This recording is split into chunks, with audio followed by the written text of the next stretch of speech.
Je vais tâcher de parler pendant un court instant parce que nous sommes à la fin de notre campagne d'évangélisation nommée destruction des hôtels. Pourquoi on devrait détruire des hôtels? Pourquoi parle-t-on des hôtels?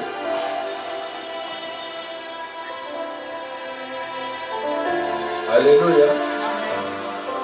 Dans notre parcours, dans notre vie, nous nous sommes retrouvés dans des familles. Et chacun, dans sa famille, s'est retrouvé aussi avec des gens. Et ces gens, nous ne sommes pas tous de la même génération. Il y a eu des gens qui nous ont précédés, qui ont eu à rendre des cultes à des divinités étrangères. Et tout culte rendu à une divinité étrangère attire sur nous toutes sortes de malédictions. Comme la Bible dit, cette malédiction descend jusqu'à la 3e et à la 4e génération. Nos grands-parents ont eu à prier des divinités étrangères. Pour eux, c'était une occasion de chercher soit la protection, soit le bonheur, par ces différents moyens. Or, ils ne savaient pas qu'à force d'être en contact avec des puissances des ténèbres, automatiquement, cela engendre des malédictions sur toute la famille et même sur toute la progéniture.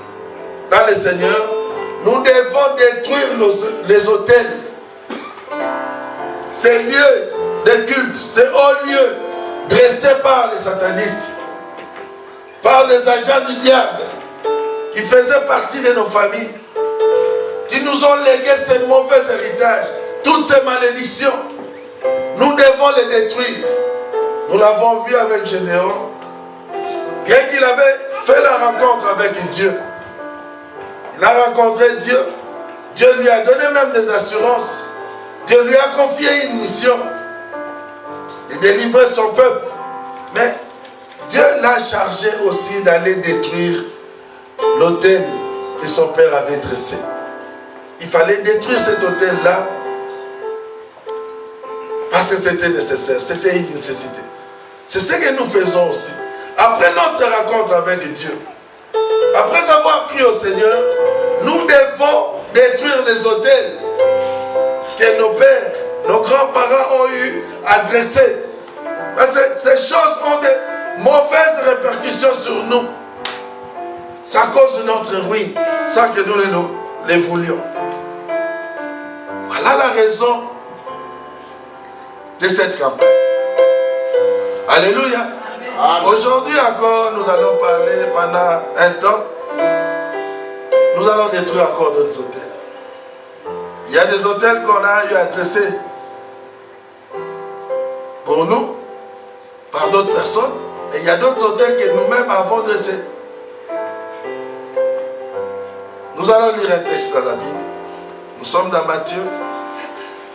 Matthieu chapitre 4, à partir du verset 12 jusqu'au 16e verset. Si tu n'as pas une Bible, tu n'as qu'à demander aux gens, au service de protocole, on va te donner une Bible.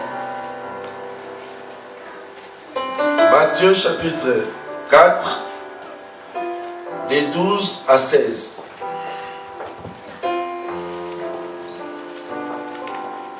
Vous y êtes? Matthieu 4, 12 à 16. Je lis la parole. Amen. Jésus, ayant appris que Jean avait été livré, se retira dans la Galilée. Il quitta Nazareth et vint demeurer à Capernaum, situé près de la mer, dans les territoires des Zabulon et de Nephtali, afin que s'accomplisse ce qui avait été annoncé par Isaïe, le prophète.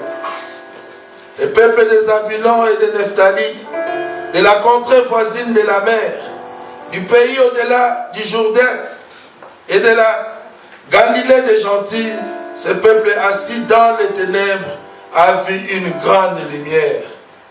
Et sur ceux qui étaient assis dans la région et l'ombre de la mort, la lumière s'est levée. Que Dieu bénisse sa parole. Amen. Voilà, acclame le Seigneur.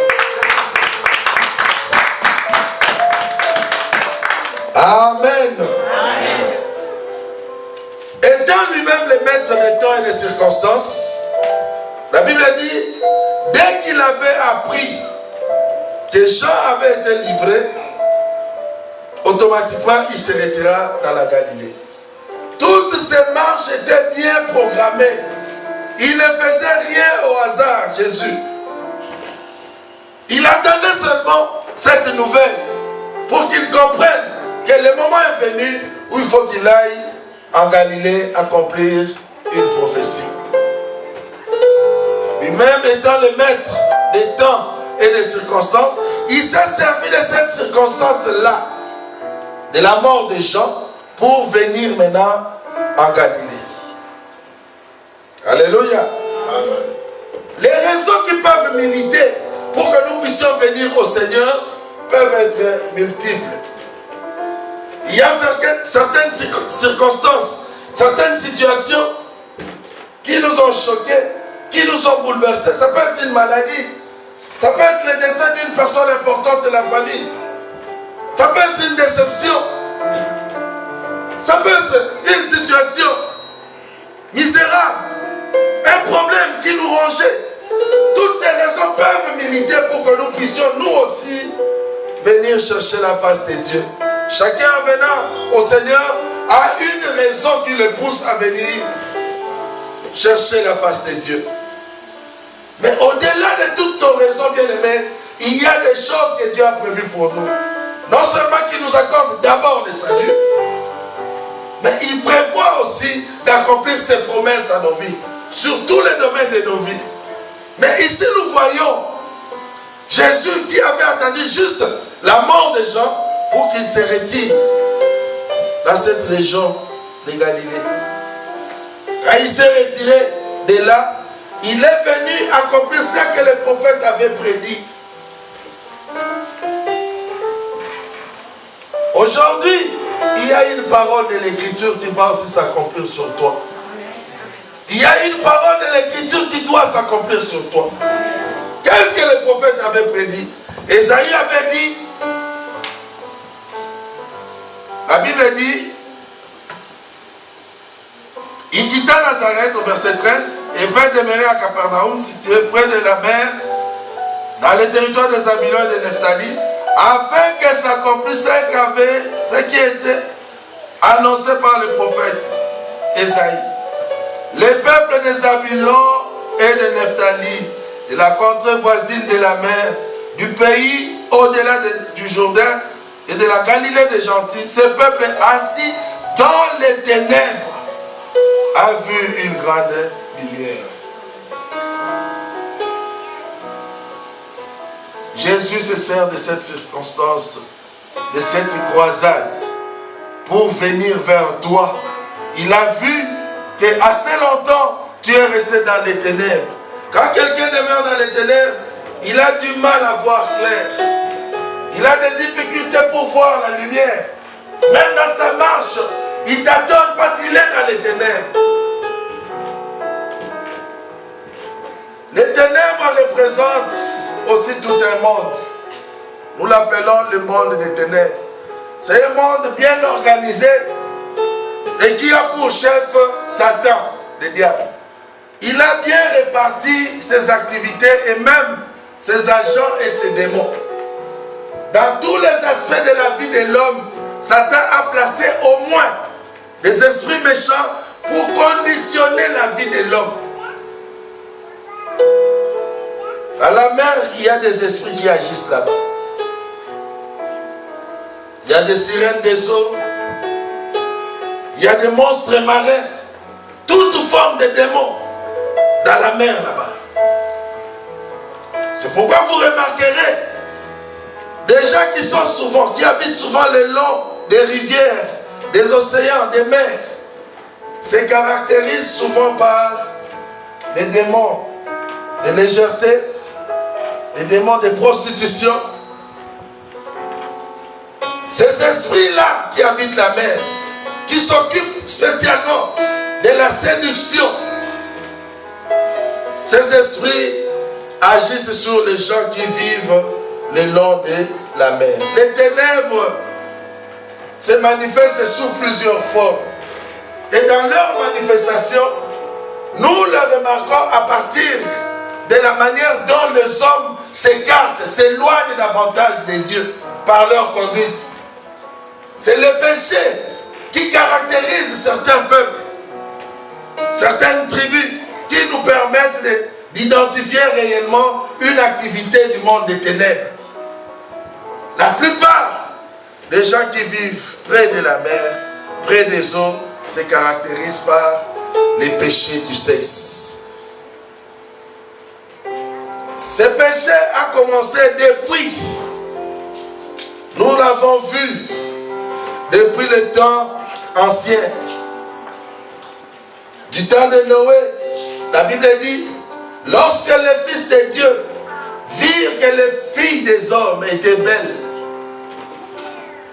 ils allèrent vers elles, et c'est là, cette jonction, ce mélange a attiré la colère de Dieu. Dieu avait détruit le monde d'alors par les déluges. Et la Bible de renchérir en disant, Ce qui arriva du temps de Noé arrivera de même à l'avènement du Fils de l'homme. Et ne voyons-nous pas aujourd'hui? Les fils de Dieu étaient attirés par la beauté. Ces êtres appelés sirènes, ce sont des esprits méchants, oui, mais qui se révèlent sous forme de la beauté, de la légèreté sexuelle, de l'impudicité, de la débauche. Et c'est souvent les gens qui habitent à côté de la mer qui sont victimes de ces esprits. Et on peut ne pas être aussi à côté de la mer.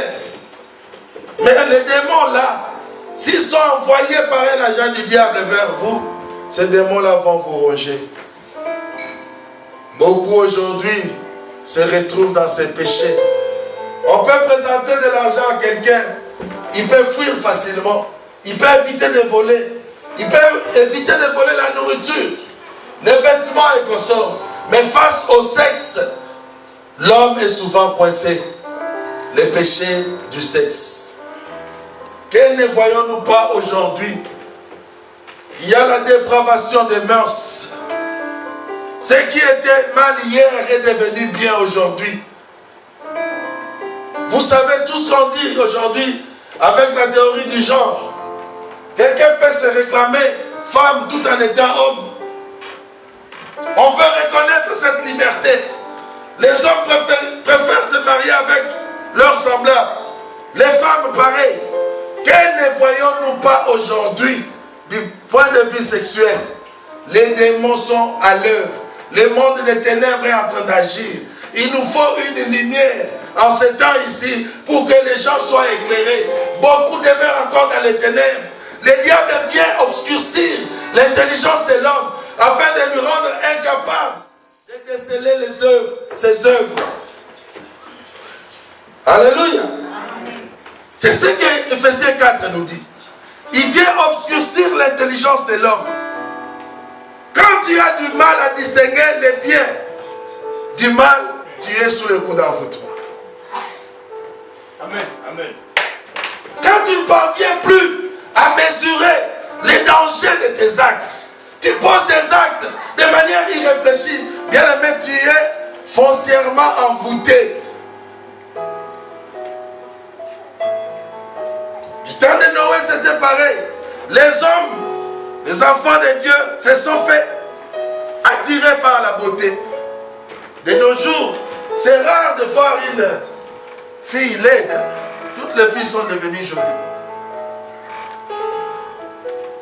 Toutes. Et souvent, les gens sont attirés par la beauté. Même dans les églises. Il y a une confusion totale. Vous allez dans les églises, vous retrouvez les pasteurs, les diacres, tout le monde dans la prostitution. Le diable a envahi même les églises pour détruire la foi des enfants de Dieu. Et les gens ne mesurent plus que nous tendons vers la fin. L'enlèvement est proche. D'ici là, nous irons à la rencontre du Seigneur dans les airs. Comment te prépares-tu, bien-aimé? Beaucoup se laissent attirer par les péchés du sexe. Chercher Dieu, c'est bien. Venir à l'église, c'est bien. Mais bien aimé, tu dois apprendre à contrôler ta conduite. La Bible dit, les justes se gardent lui-même et les malins ne les touchent pas. Amen. Si tu ne sais pas te garder, si tu ne sais pas te contrôler, si tu ne sais pas vérifier tout ce que tu fais, examiner tout ce que tu fais, examiner ce qui entoure ta vie, bien aimé, il te sera difficile d'accéder au ciel. Et c'est par cet aveuglement-là que l'ennemi profite pour ronger la vie de la plupart des enfants de Dieu. Ce peuple était assis dans les ténèbres pendant des années. Et ça, c'est la Bible qui le dit. Le prophète avait déjà prophétisé. Mais il fallait que le Messie vienne pour apporter la lumière. Ils n'ont pas vu une lumière apparaître devant eux. C'était la présence de ce Jésus qui incarnait la lumière. C'est le même Jésus que je t'apporte ce matin. Bien-aimé, si tu veux sortir des malédictions de ta famille, des envoûtements de ta famille, crois au Seigneur. Seigneur Jésus. Donne ta vie à Jésus. Prends la décision d'abandonner le péché. Sépare-toi du mal. Parce qu'un jour, tu rendras compte devant ton Créateur. La personne qui t'a donné le souffle de vie, un jour, te demandera compte. Comment tu as géré ce souffle? Pendant qu'il y a beaucoup qui comptaient vivre comme nous, à l'heure où nous parlons, ils sont dans la tombe. Ils ont quitté ce monde. Mais toi, Dieu te laisse vivre. Regarde avec quelle folie tu mènes ta vie. Quand tu te crois tout permis, il n'y a plus de limites dans ta vie, bien-aimé, tu y es envoûté. C'est le signe d'envoûtement. Tu y es dans les ténèbres. S'il n'y a plus de réserve, tu ne contrôles plus tes actes. Tu ne contrôles plus tes paroles. Parce qu'on peut pécher en parole, en acte et même en pensée. Quelles sont les paroles que tu profères tous les jours de ta vie? La Bible dit, dans Matthieu 12, au jour du jugement, les hommes rendront compte de toutes les paroles vaines qu'ils auront proférées. Car par tes paroles, tu seras justifié et par tes paroles, tu seras condamné. Cherche à proférer des paroles qui édifient, qui fortifient.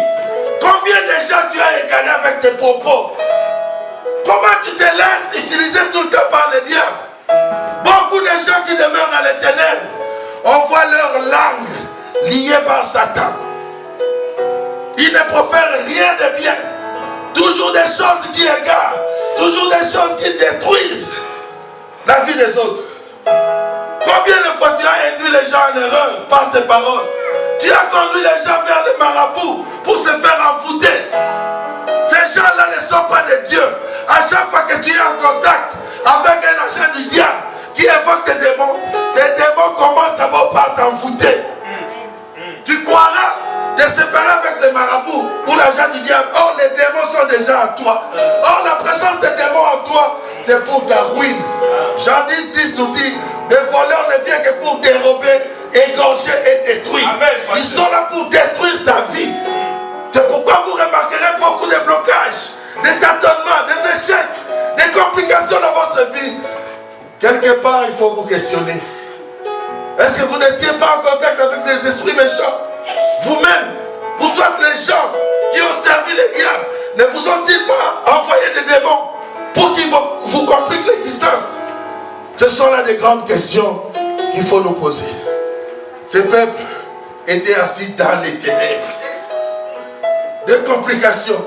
Il y a même certaines maladies qui viennent en répétition.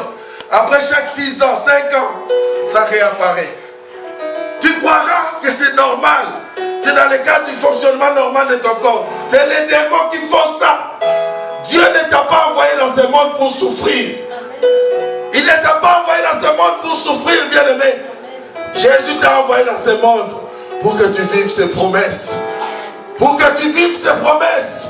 Tu as assez vu les œuvres du diable. Mais quand est-ce que tu verras aussi les œuvres de Dieu dans ta vie? Il a dit, celui qui croira en lui fera des œuvres plus grandes que celles que lui-même a eu à accomplir. Qu'est-ce que tu as déjà vécu de plus grand? Il faut que tu sortes des ténèbres. Il faut que tu sortes des ténèbres.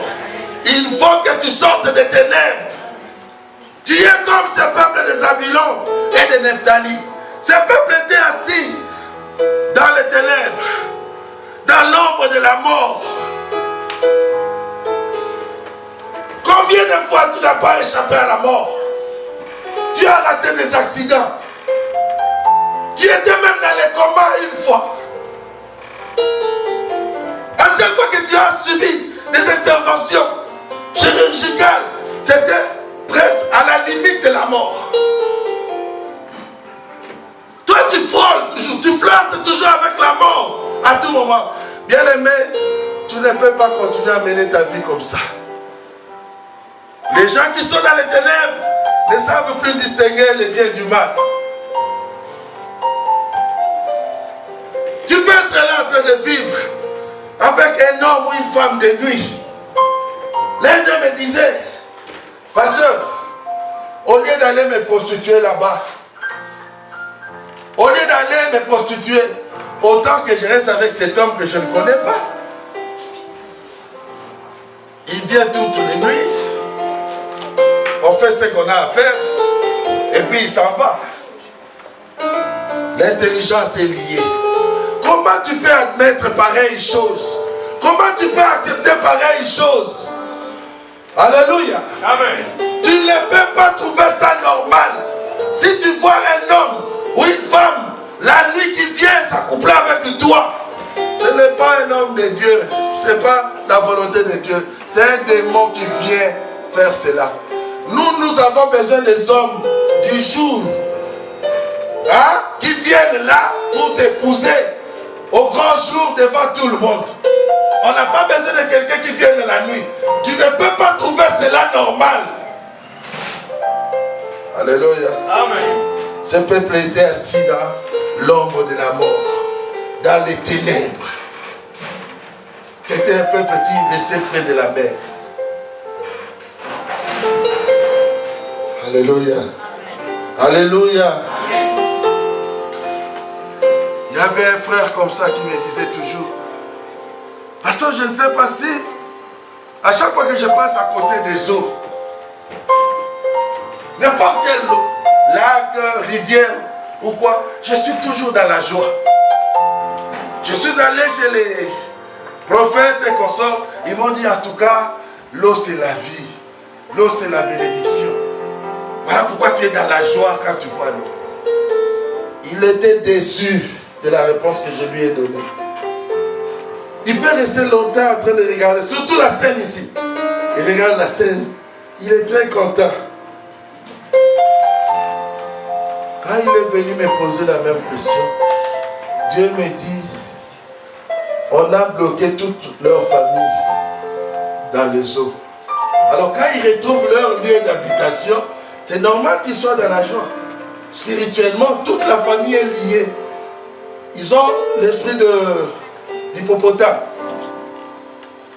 Les sorciers qui gèrent toute leur famille s'incarnaient sous forme d'hippopotame. Sa force s'incarnait sous cette forme-là.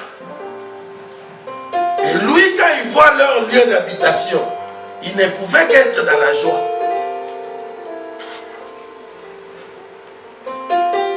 Il dit, ah, je dis, vous êtes liés dans les eaux. C'est pourquoi tu es dans la joie quand tu vois l'eau. On a eu à prier. Là-bas, ses soeurs aussi ont prié. On leur dit, un démon d'hippopotame est sorti de nous tous ici. On nous a dit, nos ancêtres nous avaient tous liés dans ces démons-là. Nous restons dans les eaux.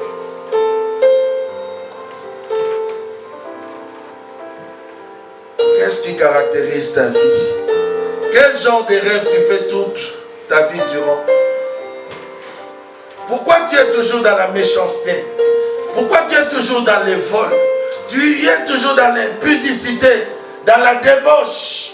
Il suffit seulement que tu obtiennes un peu d'argent. La première idée qui te vient en tête, c'est d'aller te prostituer. Et tu le fais avec facilité. Pose-toi la question. Quel esprit te caractérise? Tu as quel esprit qui t'anime? Peut-être tu es aussi comme ce peuple, les Zabulon et les Nephtali. Un peuple assis dans les ténèbres.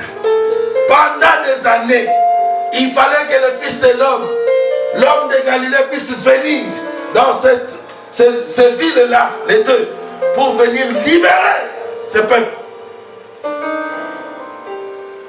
Une grande lumière est venue. Esaïe avait déjà prophétisé. Une grande lumière était venue pour éclairer ce peuple, assis pendant longtemps dans les ténèbres. Il te faut la lumière. Il te faut la lumière. Il te faut la lumière. Et cette lumière-là, c'est Jésus de Nazareth. Il a dit, je suis la lumière. Celui qui me suit ne marchera pas dans les ténèbres, mais il aura la lumière éternelle et la vie. Voilà pourquoi, si tu n'as pas encore donné ta vie à Jésus, tu es quelqu'un qui marche dans les ténèbres. Si tu avais donné ta vie à Christ et tu l'as abandonné, tu ne sais plus respecter la parole de Dieu, tu ne sais plus marcher dans la droiture, tu n'as même plus la force de prier. Bien-aimé, les ténèbres t'ont déjà envahi. Il faut que tu sois délivré. L'attachement à Dieu doit te pousser à prier ce Dieu-là de temps en temps. Tu dois aimer la vie de prière. Tu dois aimer la méditation de la parole. Tu dois aimer tout ce qui est divin. Tu dois aimer venir au culte. Tout ce qui est de Dieu doit t'intéresser. Mais si tu n'as plus cet amour en toi, bien-aimé, quelque part, le diable t'a déjà rongé. Les ténèbres t'ont envahi. Il faut que tu sois libre. Il y a des gens ici dans cette salle qui ont été envoûtés par leurs propres parents, par leurs ancêtres. Ils ont fait des imprécations sur vous. Ils ont invoqué des démons sur vous, sur toute la progéniture, même sur tes enfants que tu auras et que tu as même. Tu dois couper ces liens. Tu es victime de toutes ces malédictions. Et toi, tu trouves ça normal. Beaucoup, cela se manifeste par un attachement exagéré à la famille. L'un d'entre eux venait du village. À force d'aimer leurs coutumes, il est parti même jusqu'au cimetière de ses ancêtres. Il était en train de pleurer là-bas, ses ancêtres qu'il ne connaissait même pas. À son retour, il croyait retourner normalement. On a pris toute sa tête, son intelligence. Tout ce qu'il y avait comme bagage intellectuel, c'est resté dans les cimetières. Lui, il est rentré physiquement. Quand on s'est mis à prier, on lui a collé les noms de son papa. Ils ont les mêmes noms. Or, son papa s'est promené avec un esprit de sirène. Sa femme, c'était le démon qui l'accompagnait toute sa vie. Quand le papa est décédé, la sirène a dit, toi tu portes le même nom que mon mari, mon ex-mari. Alors je deviens maintenant ta femme. De force. Cet homme-là pouvait rester comme ça avec sa femme biologique, sa femme normale, ce jeune homme. Il était tout le temps combattu par cette sirène-là. Un jour, il est parti se laver. Il m'a dit, pasteur, je sens toujours la présence d'une deuxième personne à mes côtés. Lui, il s'est lavé, il sort de la salle de bain. Sa femme est partie aussi se laver. Dès qu'elle est entrée dans la salle de bain, la sirène s'est montrée visiblement comme ça. Il dit, toi, je t'ai interdit mon mari, tu n'écoutes toujours pas. Physiquement, humainement parlant, il ne pouvait plus supporter. Elle est tombée, elle a perdu connaissance. Le mari, du coup, il entend un bruit, il va vite vers la salle de bain. Oh. Elle était en train d'écumer. Du coup, il prend le téléphone, il m'appelle. Pasteur, j'ai trouvé ma femme par terre. Elle a fait une crise, je ne comprends pas, qu'est-ce qui se passe? Il dit, mets le téléphone sous ses oreilles. Je commençais à intimer l'ordre à ces démons. La sirène m'a dit, dis à ta fille de laisser mon mari tranquille. Avec lui là-bas, on a plus de 7 enfants. Mais eux, ils ont fait plus de 5 ans dans les mariages. Ils ont payé la dot, tout ce qu'ils pouvaient. Mais il n'y avait toujours pas d'enfants. Dis-lui de laisser mon mari tranquille. Ton mari, toi tu viens d'où? Il dit, lui-même est venu nous chercher au cimetière là-bas. Le cimetière de son grand-père. Il croyait venir et rentrer normalement. On a bloqué son intelligence. C'est quelqu'un qui est très très incompréhensif. En lingala, on appelle souvent mon comprenant. Tu peux lui dire quelque chose de normal. Mais lui, il croit que tu l'as insulté. Non, pourquoi tu me dis ça? Pourquoi ça? C'est des gens pareils. Tout ça pourquoi? Parce qu'on a volé son intelligence. Et on lui a donné la sirène. Le monsieur pouvait, avec sa femme, être dans la chambre avec sa femme. La sirène vient vider sa charge déjà avant même qu'il ne monte sur les lits. Visiblement comme ça, ce n'est plus la nuit. Il est là en train de regarder. Les chargeurs se vident. Je ne peux pas donner tous les détails. Vous comprenez? Il vide son chargeur. Il dit, va dire ça à ta femme. Mais elle ne va pas me comprendre. Il dit à sa femme, mais c'est quoi? Nous vivons un mariage à 3 dans cette maison. Il dit, il faut une délivrance. On a menacé la sirène par la prière. La sirène est partie. Ce monsieur avait coutume à laisser des flaques d'eau, soit des étangs, Vous connaissez les temps, non? Il met des poissons. Le diable s'est servi de nous et même nous a programmés à être des grands, de ces grands serviteurs dans ce monde. Mais Jésus est venu. C'est pourquoi j'ai dit qu'il est l'homme fort.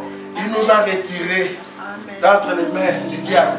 Et alors nous parlons, il te prend là. Lily, reste là. Parle de moi, mon peuple. Peuple de Dieu, je vous parle de Jésus. Il est la lumière du monde. Il va éclairer ta vie. Il va éclairer ton intelligence. Tu comprendras les œuvres du diable. Tu vas les bouter dehors. Satan n'a aucun pouvoir sur toi. Jésus va t'accorder la force. Lisons un verset rapidement avant de prier. Nous sommes dans Luc chapitre 9, au premier verset. Je veux que nous lisions tous ensemble. Luc 9, premier verset. L'évangile selon Luc, c'est dans le Nouveau Testament. Gagnons le temps parce que nous devons prier. Nous devons prier. Que dit la Bible, bien-aimés? Vous y êtes? Luc 9, 1. Est-ce que nous pouvons tous lire? 1, 2, 3, nous lisons.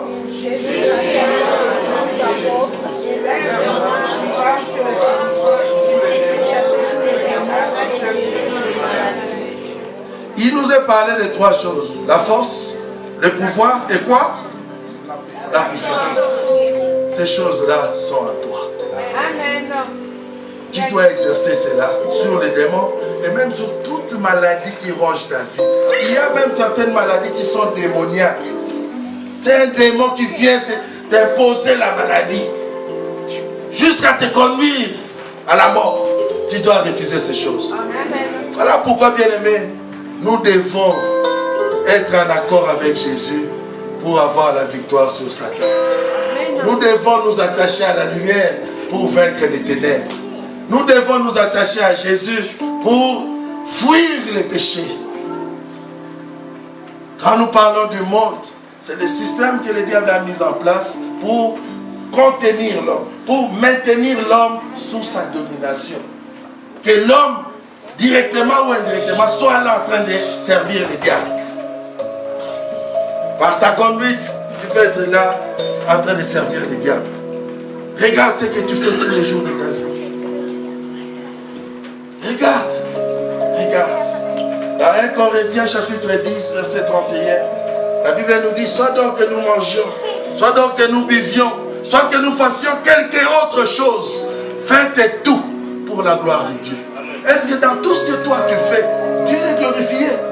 C'est la grande question. Voilà pourquoi tu dois donner ta vie à Jésus. Et toi-même, tu peux chercher à te contrôler. Tu ne sauras pas. Le Saint-Esprit doit te conduire dans toute la vérité. Va t'indiquer les chemins, la marche à suivre. Mais sans Saint-Esprit, il te sera difficile de bien marcher. Voilà pourquoi beaucoup demeurent encore dans la convoitise, dans toutes sortes de péchés. Il faut que tu abandonnes les péchés. Parce que la présence du péché dans ta vie incarne ce que nous appelons les ténèbres.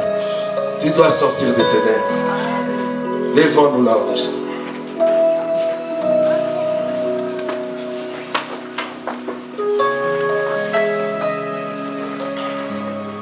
Nos yeux sont fermés, bien-aimés.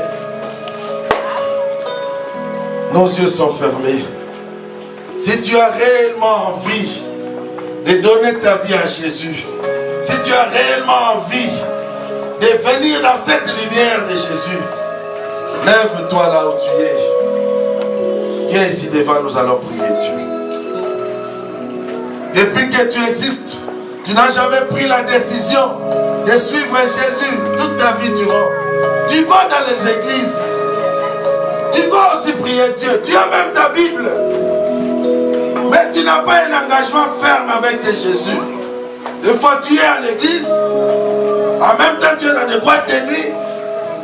En même temps tu vas chez les féticheurs, les marabouts. Tu ne sais plus distinguer le bien du mal. Tu vis dans la cacophonie, dans la confusion. Bien-aimé, lève-toi là où tu es. Pendant que nos yeux sont fermés, tu viens ici donner ta vie à Jésus. Tu veux renouveler ton engagement avec Christ. Depuis que tu t'es converti, tu t'es même fait baptiser. Dans les zones de baptême, tu as pris l'engagement, tu as dit, quand on t'a posé, veux-tu suivre Jésus toute ta vie durant? Tu as dit, oui, je vais suivre le Seigneur.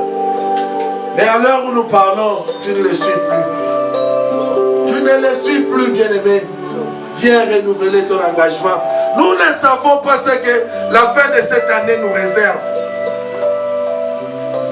Tu peux croire que tu vas arriver en 2019, mais tu ne sais pas quelle surprise désagréable t'attend. Voilà pourquoi Jésus te tend la main aujourd'hui. Viens donner ta vie à Jésus. Viens renouveler ton alliance avec Jésus. Viens, Jésus a besoin de toi. Pendant que nos amis chantent, n'hésite pas d'avancer. N'hésite pas de venir ici devant. Avant que nous ne nous mettions à prier, tu dois d'abord donner ta vie à Jésus. Qui sait si par toi toute ta famille sera sauvée? Qui sait si Jésus n'attendait que ce moment, comme nous avons lu, il a attendu la mort de Jean-Baptiste pour venir sauver les Galiléens. Jésus n'a attendu que ce moment pour te tendre la main. Les yeux sont fermés, bien-aimés. Je t'attends ici devant. Alléluia.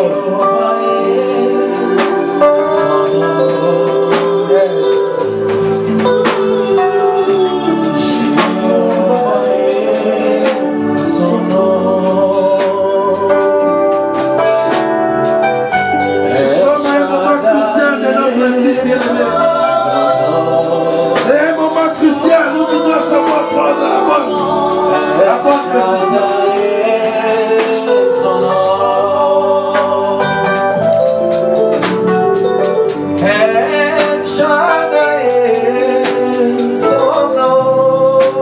Il dit celui qui aura honte de moi devant les hommes, j'aurai honte de lui devant mon Père qui est les hommes.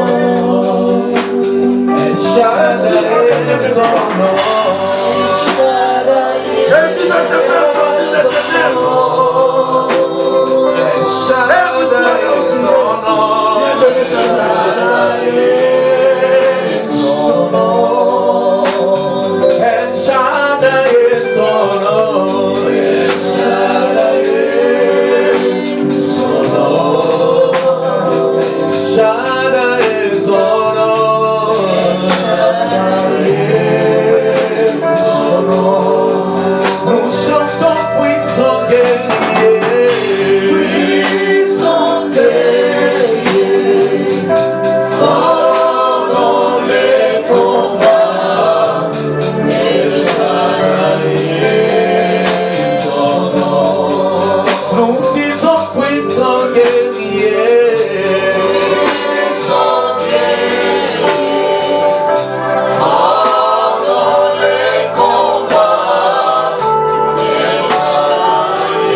colère. Tu es dans l'ivrognerie. Tu es dans l'impudicité. Dans la débauche. Tu es dans toutes sortes de péchés. Tu as envie d'abandonner ces péchés. Mais ça te ronge, bien-aimé. Viens, Jésus veut te libérer de tous ces péchés. Viens, Jésus a besoin de toi.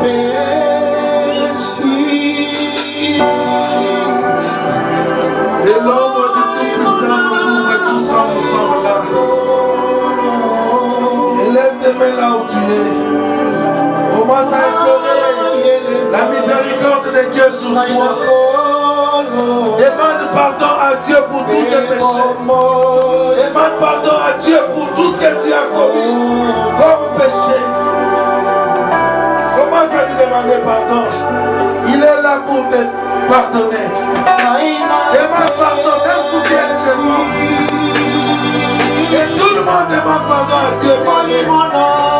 D'une manière ou d'une autre. Pour tes péchés.